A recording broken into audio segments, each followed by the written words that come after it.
Math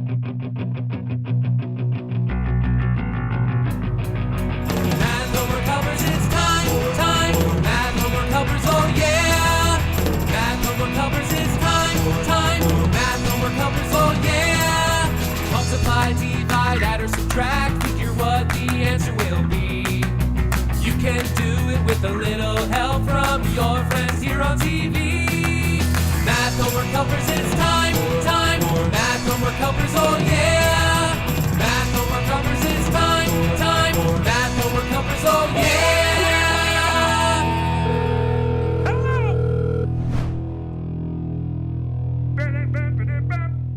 Hey there, fourth grade friends, and welcome to Math Homework Helpers How-to-Hotline.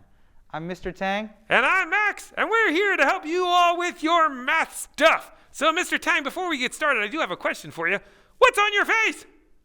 Oh, this thing, it's a fashion statement. I'm wearing this to, look good. It is fashionable, I'll tell you that much. No, but really, there's a lot happening right now, and we're trying to stay safe, and we're trying to protect ourselves from the virus out there.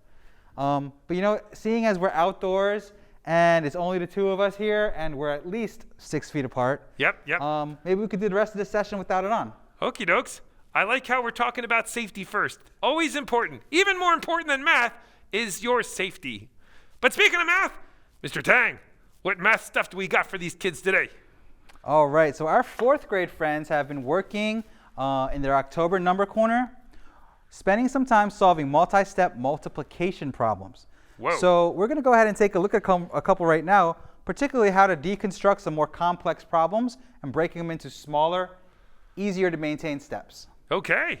So let's go ahead and take a look at one today. And this is broken down into a couple different parts. So coral has 12 containers of beads.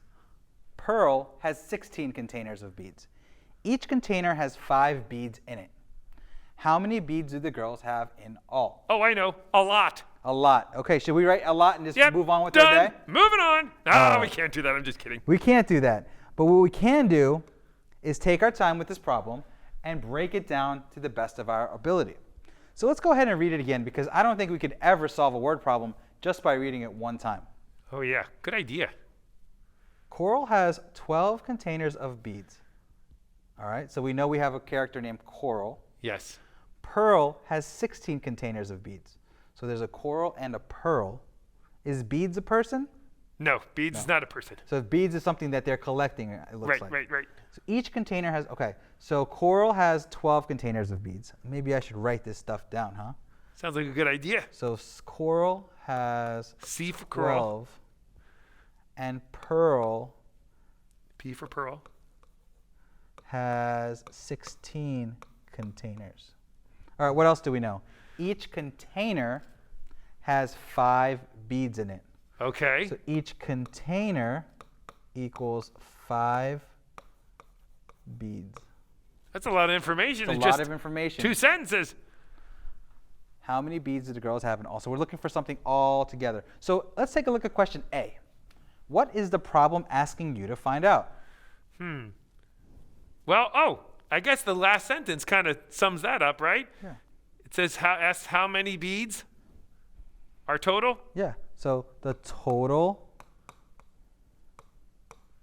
number of beads. Okay. And let's take a look at what question B says. Write an equation for the problem. Use a letter to stand for the unknown quantity. Hold on a second, Mr. Tang. I do not mean to interrupt, but why did you write a hashtag? Oh, we're not tweeting this? This number sign stands for number, so total number of beads. Oh, that's right. So it's not a hashtag, it's also a number sign. Yeah, unless you want to make the hashtag of beads go viral, we could do that too. Nice. All right, so write an equation for the problem. Oh boy, okay, so we have a lot going on here, right? We have 2 girls, and they each have their own sets of containers.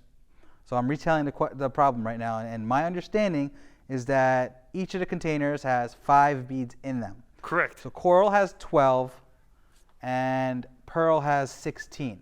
So there's 12 containers with 5 beads each, and 16 containers with 5 beads each. Right. So I know that there's going to be 12 containers And we know that there's going to be 16 containers. Right. Oh, so we could just add those together. We could add them together, and then what would that give us? The total number of containers. Correct. So if we did add that together, so maybe we could start with adding them together. But Sure. in the sense of writing a whole equation out, we want to think of everything at once, right? Yes, So yes. we can break it down. So we're saying 12 containers plus 16 containers. That's going to give us the total number of containers. So that's the total containers. But that doesn't give us the total number of beads yet. Right, because each of the containers still has 5 beads. Now, why did you use a time signature or multiplying? That's a great question. So we know that each container has 5 beads. So when we get the total number of containers, when we add this, we can figure out the number of containers that we have, that we're going to have to be able to figure out how many beads are going to be in all of those containers. Oh, I see.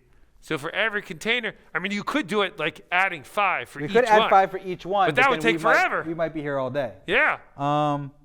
So let's go ahead and say that's going to equal the number of beads. Let's use B How original.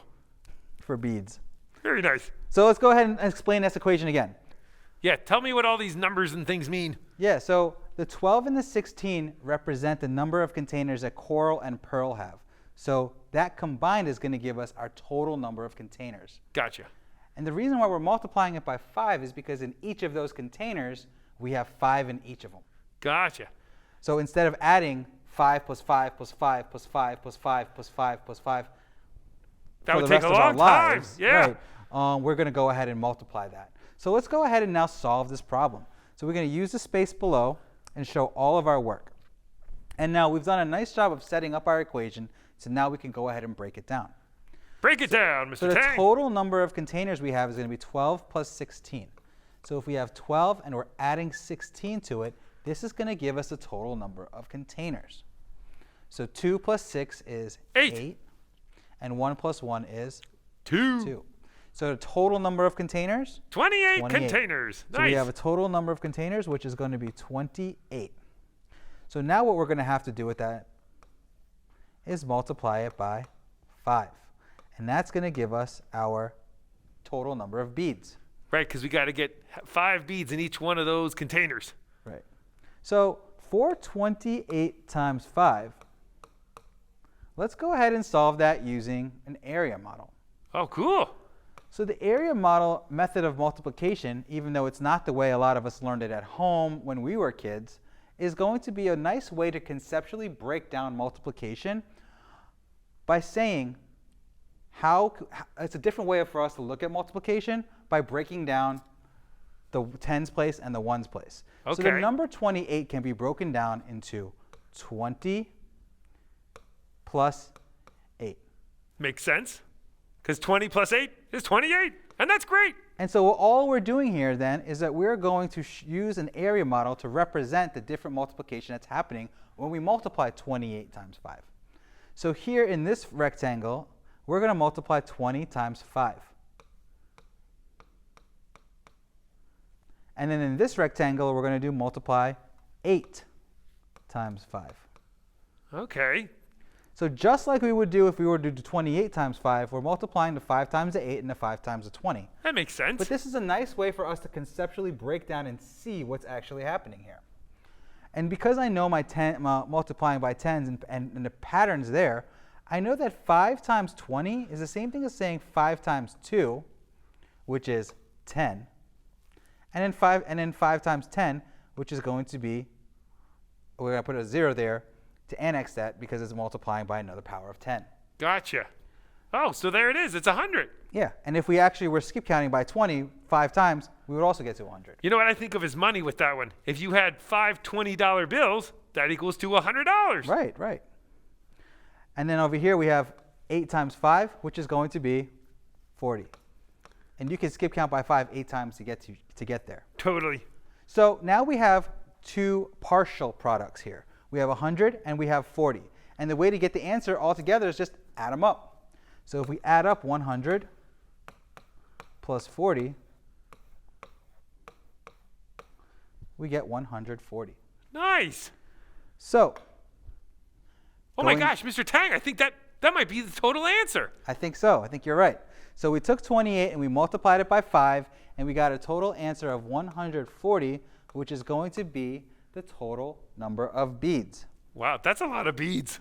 But are we done yet? I don't think so, because it says write a complete sentence at the bottom of this page to show your answer. Ah, So we got how to would do you the answer sentence. this in a complete sentence? There is a total of 140 beads. Good, good. Or we could say Coral and Pearl, have a total of 140 beads. Right. Okay. That's perfect. And the best way for us to frame our answer is by looking back at the question, right? So if it says how many beads did the girls have in all, I'd say the girls have a total of 140 beads in all. Oh, there it is. Yeah. Nice. Well, that was fun. That was cool. And unfortunately, we're out of time. Oh no! Ah! So thank you all for joining us today at Math Homework Helper's How-To Hotline. For Mr. Tang. And me, I'm Max. Everybody, you have a great day and have fun doing your math.